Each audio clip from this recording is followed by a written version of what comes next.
کې د طبیعي پیښو په وړاندې د چمتووالي ادارې مسؤلین وایي د تېرې شپې زلزلې له امله د دې ولایت په نورګل، څوکۍ، وټپور، ماڼوګي او چپهدرې ولسوالیو کې شاوخوا 250 تنه شهیدان شوي او 1500 تنه نور ژوبل دي. مسؤلین زیاتوي چې د مړه شویو او ټپیانو شمېر وروستی نه دی او په لرو پرتو سیمو کې لا هم له ځایي اوسېدونکو سره اړیکې کېږي.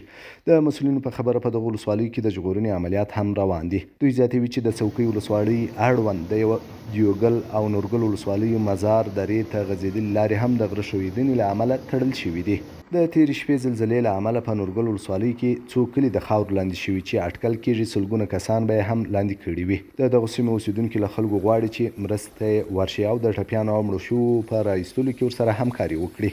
سیمې ته د دفاع او کورنیو چارو وزارت ترڅنګ د روغتیا وزارت ژغورنې ډلې هم رسېدلي او ژوبل شوي کسان د هوا له لارې د ننګرهار حوزوي روغتون ته لیږدوي. په کونړ کې چارواکو له خیریه ټولنو غوښتنه کړې چې زلزله ځپلو ته په رسېدو کې مرسته وکړي.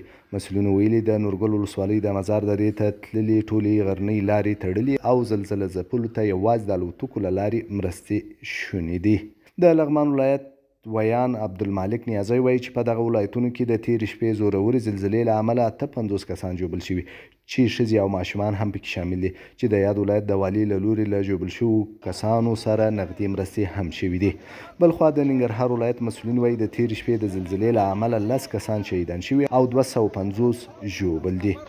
د افغانستان اسلامي امارت ویان ذبیح الله مجاهد هم تېره شپه ویل چې ځایي مسؤلینو د خلکو د ژغورلو لپاره له خپلو ټولو امکاناتو کار اخلي.